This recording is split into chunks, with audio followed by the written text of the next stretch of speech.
3 जनवरी 2026 को दुनिया ने एक ऐसी खबर सुनाई कि जो हमें शायद सदियों में भी सुनने को नहीं मिलती कि वेनेजुएला के प्रेसिडेंट गिरफ्तार हो गए हैं।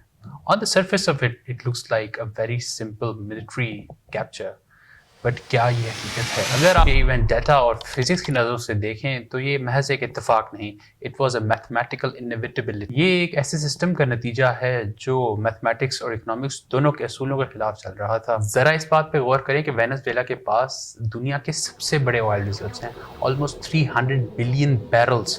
This is the world's largest oil reserves, सऊदी अरब से भी ज़्यादा, लेकिन फिर भी उसकी इकोनॉमी का थर्मोडायनामिक्स कोलैप्स हो गया है। हम अक्सर सोचते हैं कि रिसोर्सेज होना या तेल होना ही सबसे इम्पोर्टेंट चीज़ है, लेकिन बिना processing power resources are nothing. It's like a currency, इसके आपके पास बिलियंस हैं लेकिन उसको कोई एक्सेप्ट नहीं करता। ये एक लायबिलिटी है, एक बोझ। ये कहानी सिर्फ एक डिक्टेटर के गिरने की नहीं, बल्कि ये उस ऑब्सेशन की है जिसको हम रिसोर्सेज कहते हैं। इट्स कॉल्ड रिसोर्स कर्स। आज हम जाएंगे इसकी साइंटिफिक और हिस्टोरिकल डेप्थ्स में, लेकिन इस दरियाए खून और जियोपॉलिटिक्स की बात करने से पहले आपके लिए है एक छोटी सी पहेली। लेट्स से आपके पास 2 प्लैनेट्स हैं। प्लैनेट ए जहां सोना ही सोना है, बट वहां कोई एनर्जी का सोर्स नहीं, it is dead and cold rock.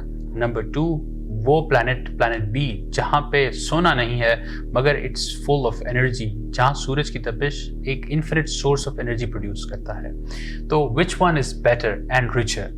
आपके ख्याल में प्लैनेट ए इज रिचर क्योंकि सोना तो सोना ही होता है, मगर this intuition is wrong because physics हमें बताती है कि प्लैनेट ए कचरा है। Why? Because wealth it's not a substance in itself. असली दौलत उसकी लो एंथ्रोपी स्टेट में होती है। एंथ्रोपी का मतलब है डिसऑर्डर यानी बिखराव। इमेजिन अ ग्लास वेस्ट, जब तक वो एक सही सलामत कंडीशन में है तो उसकी एंथ्रोपी स्टेट लो है, लेकिन if it shatters into million pieces its entropy is high, मगर वो अब बेकार है। To get it useful again we need to do work. Resources का भी ये मसला है। अब इसी लॉजिक को हम अप्लाई करते हैं वेनेजुएला के ऑयल रिजर्व्स पे, जो कि ऑब्वियसली दुनिया के सबसे बड़े ऑयल रिजर्व्स हैं, लेकिन थिक हैवी क्रूड ऑयल जिसको एक्सट्रैक्ट करना और फिर रिफाइन करना एक साइंटिफिक नाइटमेयर है।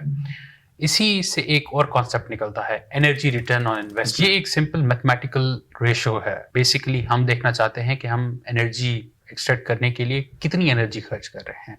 लेट्स से हम 1 बैरल निकालने के लिए 0.9 बैरल ऑफ ऑयल खर्च कर रहे हैं, तो हमारा प्रॉफिट मार्जिन कितना होगा? History tells us we have not always fought for such important things. हम उन चीज़ों के लिए जंग लड़ते हैं well which sound like very ridiculous. Let's talk about these. जब हम रिसोर्सेज की जंग की बात करते हैं तो आपको लगता होगा ये जंग मे बी ऑयल, गैस या न्यूक्लियर वेपन्स के पीछे होती हो, मगर हिस्ट्री ऐसी नहीं रही। इंसान ने ऐसी चीज़ों के लिए भी जंग की है जो आज आप इजीली सुपरमार्केट से ले सकते हैं। For instance let's talk about salt. आपको शायद सुनने में मजाक लगे, बट एक वक्त में ये वाइट गोल्ड कहलाता था। मार्क कलिंस्की अपनी किताब सॉल्ट वर्ल्ड हिस्ट्री में लिखते हैं कि नमक यानी सॉल्ट दुनिया की पहली इंटरनेशनल कमोडिटी बना। Roman soldiers were often paid in salt, जिसे लैटिन में सैलरियम कहते थे, जिससे वर्ड सैलरी निकला है। सैमुअल एडहेट्स ने अपनी किताब सॉल्ट एंड सिविलाइजेशन में साबित किया कि पूरी की पूरी एम्पायर्स बनती और मिट जाती सिर्फ सॉल्ट के पीछे। रोमन्स विया सैलरिया यानी सॉल्ट रोड सिर्फ एक तिजारत का रास्ता नहीं था, बल्कि ये एक सर्वाइवल टूल था for the empires. Imagine you don't have any refrigeration और सॉल्ट के बगैर आपकी फौजें भूखी मर जाती because it was the only way to preserve meat. अगर नमक यानी सॉल्ट आपको अजीब लग रहा है तो नटमेग यानी जायफल की बात करते हैं। 17th सेंचुरी में डच और ब्रिटिश ने एक ब्रूटल वॉर लड़ी। For what? फॉर द बंदा आइलैंड्स। हिस्टोरियन गिल्स मिल्टन अपनी किताब में लिखते हैं कि डच ने इस आइलैंड पे अपना कब्जा बरकरार करने के लिए ब्रिटिश को पूरा मैनहट्टन दे दिया। जी वही मैनहट्टन जहां आज न्यूयॉर्क है। Let's just imagine the math of that trade today. एक दरख्त नटमेग के लिए एक घर न्यूयॉर्क। लेकिन एब्सर्डिटी यहाँ खत्म नहीं होती। 1879 में चिली, पेरू और बोलीविया के बीच में एक जंग छिड़ी जिसको कहते हैं war of the Pacific. Historian Gregory Cushman अपनी रिसर्च में ये साबित करते हैं कि ये जंग किसी हीरे, जवाहर या वैल्यूएबल रिसोर्स के लिए नहीं बल्कि गुआनो के पीछे लड़ी गई। गुआनो यानी समुद्री परिंदों की poop. It sounds like a joke right, लेकिन 19th सेंचुरी में this was the best fertiliser. Nitrogen और फास्फोरस का इतना बड़ा सोर्स थी कि इसके बगैर ایگریکلچر کولیپس کر جاتا, thousands died for the birds dropping. تو ہمیں وینزویلا کے تیل پہ اتنی حیرت کیوں ہے؟ پیٹرن وہی ہے, جب ریسورسز کرٹیکل ہو جاتے ہیں تو لوگ لاجک کو چھوڑ کے جنگوں میں آ جاتے ہیں. اب آتے ہیں اصلی سوال پہ کہ اگر وینزویلا کے پاس اتنے ہی آئل ریزروز ہیں تو وہ امیر کیوں نہیں ہیں؟ اسے کہتے ہیں the paradox of plenty یا پھر ریسورس کرز. ہسٹورین اور اکانومسٹ سیری لین کارل نے اپنی کتاب The Paradox of Plenty میں بتایا کہ آئل اسٹیٹس یوزلی ڈیموکریسی اور اسٹیبلٹی دونوں کھو دیتی ہیں. اس کے پیچھے ہے ایک simple mathematical equation which is total GDP is equal to R plus M plus A. یہاں R جو ہے وہ ریسورسز ہیں یعنی کہ آئل, M مینوفیکچرنگ اور A ایگریکلچر. نارمل حالات میں یہ تینوں ایک ساتھ چلتے ہیں, لیکن جب آر کی پرائس بڑھ جائے تو پوری ایکویشن چینج ہو جاتی ہے. This is called the Dutch disease. لیکن تیل کے ساتھ ایک اور مسئلہ ہے, اسے کہتے ہیں ان الاسٹیسٹی آف ڈیمانڈ. مطلب کہ قیمت بڑھے یا کم ہو ڈیمانڈ پھر بھی رہے, بیکاز اس آئل پہ گاڑیاں چلیں گی, شپس کے تھرو سپلائی چینز چلیں گی اور جہاز چلیں گے. مگر ان الاسٹیسٹی از اے ڈبل ایج سورڈ. مطلب اگر سپلائی تھوڑی سی بڑھتی ہے تو پرائسز فوراً سے گرنا شروع ہو جاتی ہے. وینزویلا نے سمجھا کہ آر ہمیشہ ہائی رہے گا because of the inelasticity of demand of oil.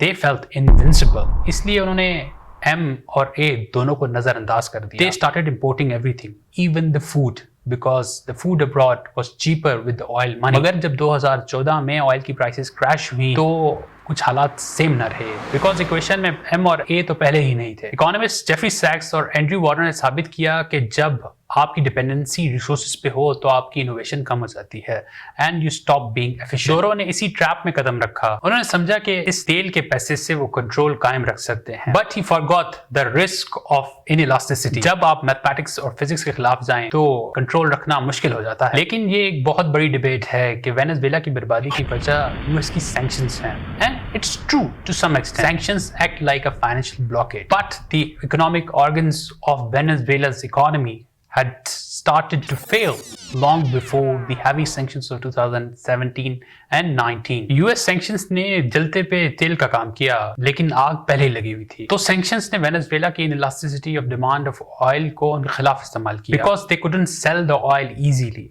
The supply kept building up and they had zero in the manufacturing and the agriculture. They had no plan B. Sanctions نے system کو چوک کر دیا لیکن Dutch disease پہلے ہی موجود تھی. پرو کا trap یہ تھا کہ انہوں نے تیل کو اکنامک ڈائیورسفیکیشن کے لیے نہیں بلکہ پولیٹیکل کنٹرول کے لیے استعمال کیا. This oil became a political tool rather than a finite source of energy. تو جب US نے سینکشنز لگائیں تو وینزویلا کا ڈیفینسو بیریئر ختم ہو گیا کیونکہ انٹرنل پروڈکشن پہلے ہی کولیپس کر چکی. تو جب ہم آج ٹرمپ کے اناؤنسمنٹ سنتے ہیں کہ مدورو کو کیپچر کر لیا گیا ہے تو یہ کوئی صرف سیاسی یا فوجی جیت نہیں بلکہ it's a collapse of high entropy system. لیکن سوال یہ ہے کہ کیا ہر ریسورس رچ کنٹری کا انجام ایسا ہی ہوتا ہے؟ بالکل نہیں. Look at the Middle East today.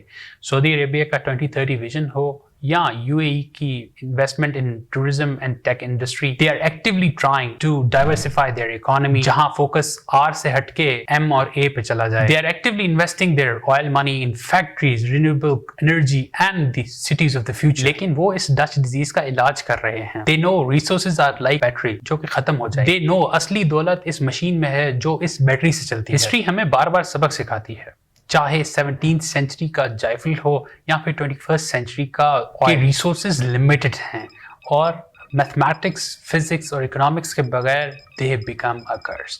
میں ہوں Pakistani economist doctor Muhammad Mushfiq, and see you until next time.